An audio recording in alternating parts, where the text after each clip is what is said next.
bit different for you today. A video Bald. I never thought I'd have to make. There's a company you've all heard of, and a company worth probably close to $1 billion that's stealing my stuff. And today we're gonna fight back the way Uncle Sam intended with a lawsuit. It's Casetify. Casetify is stealing my stuff. And the story of how I found out is rather fascinating.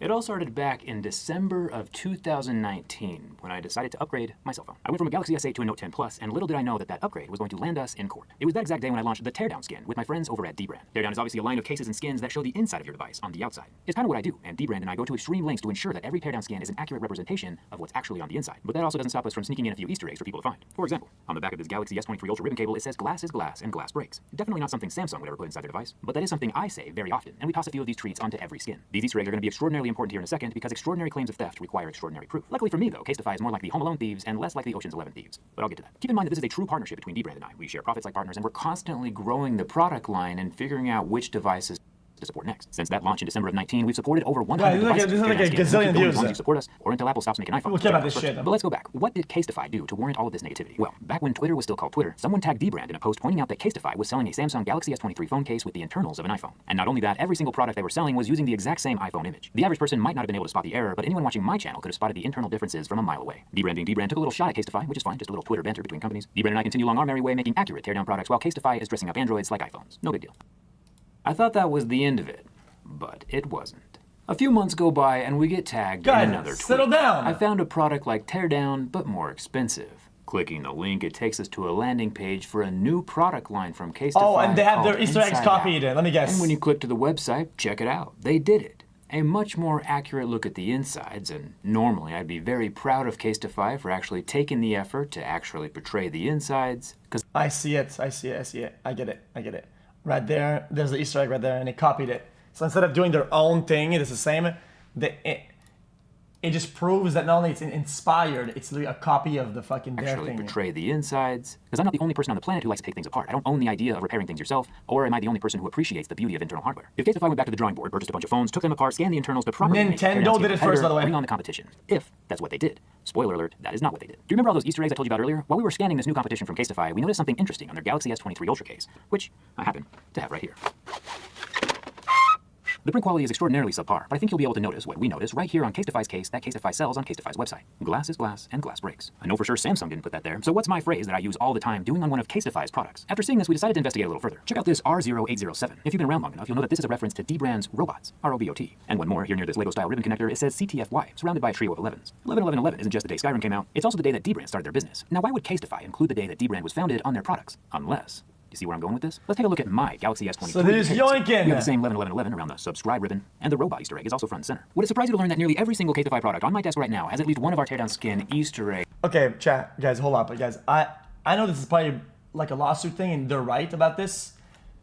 Isn't technically the back of the entire drawing of the back a copy of the actual product itself from the company?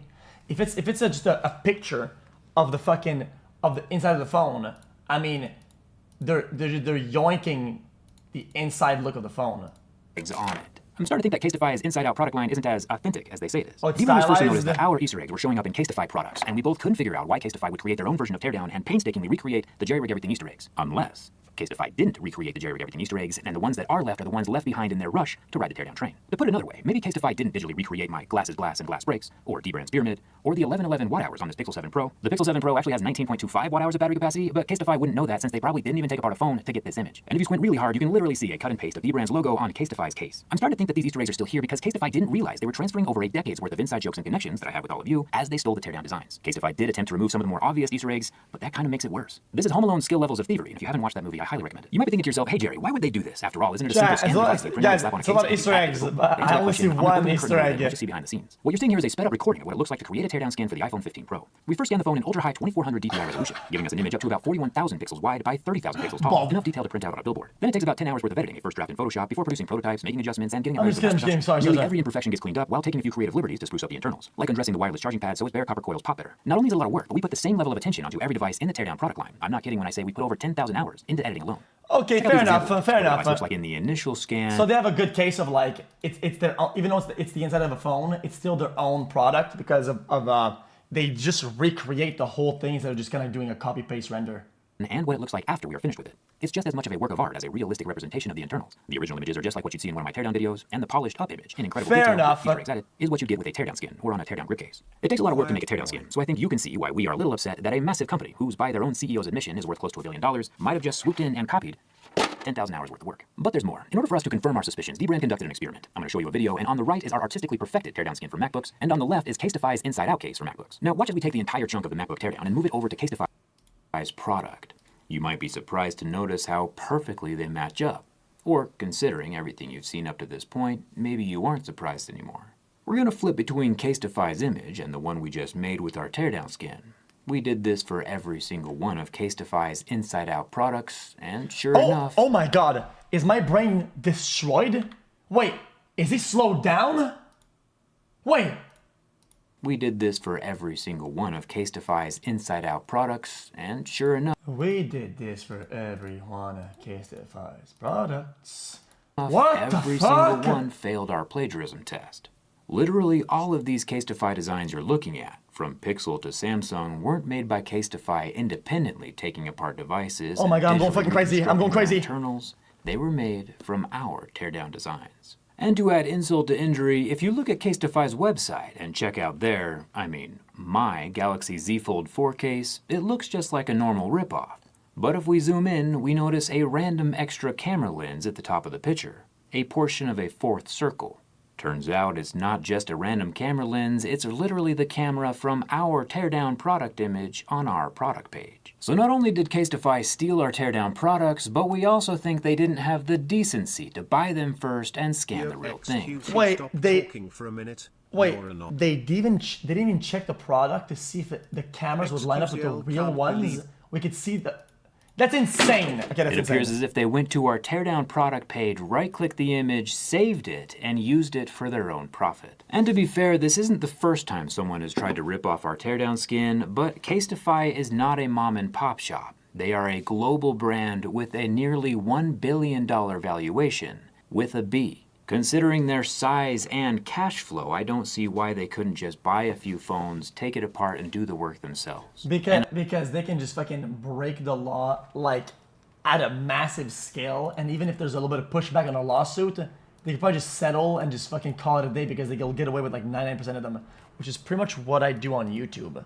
Honestly, if they had, I would love it. Competition is a marvelous thing. I know how much work goes into creating a teardown product, and if someone wants to create decent competition, I'm all for it. But hopefully you can see with everything that I've shown you that fair competition isn't the route that Casetify decided to take. Guys, so when we had this all figured out, Dbrand and I just had one last question. For any lawyers picking up evidence within the stream, okay? This is xQc talking, okay? I'm a online comedian / entertainer, okay? And I'm making jokes on the guise of being the character, xQc. Who is this guy, dude? xQc, okay? You're not talking to Felix. I don't know who the fuck that is, okay? Anyway. What do we do about it?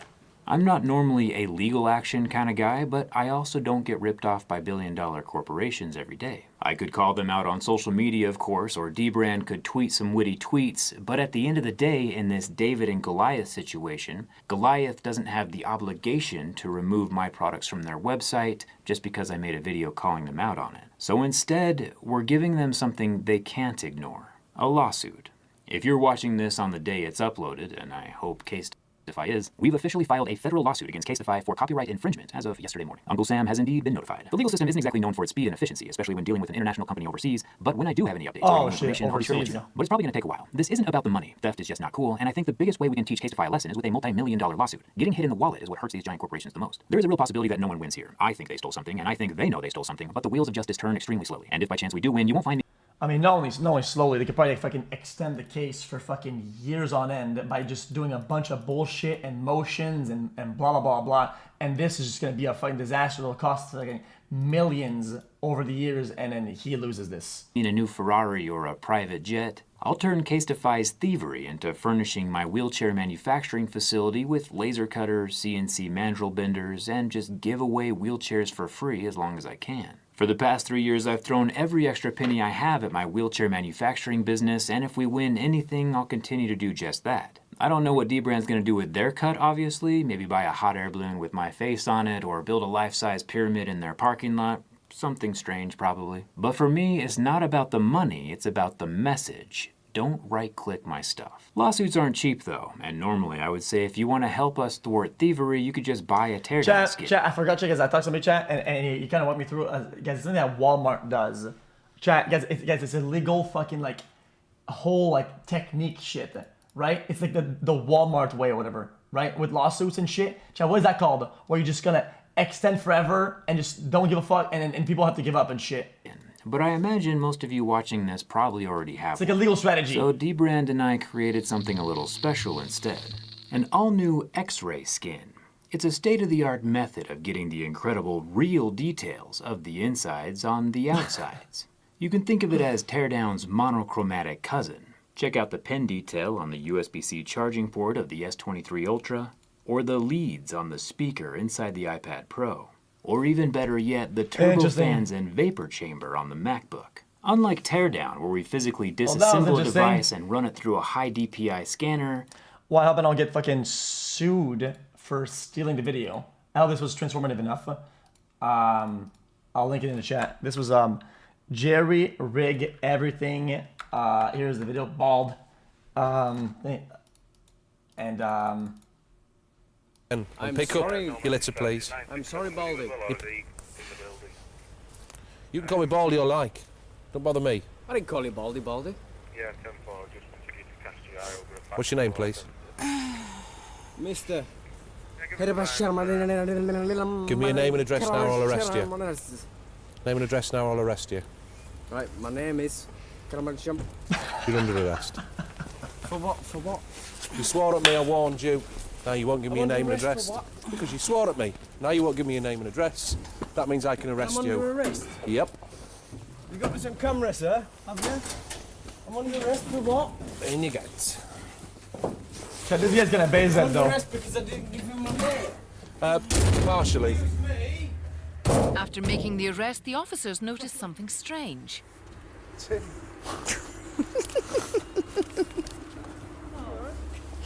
Luckily, having a night out in the phone box isn't an arrestable offence.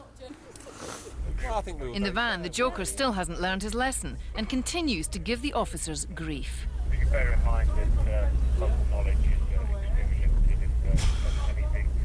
I could be guided into the path of Even on my fault, he's Baldy. Look at him.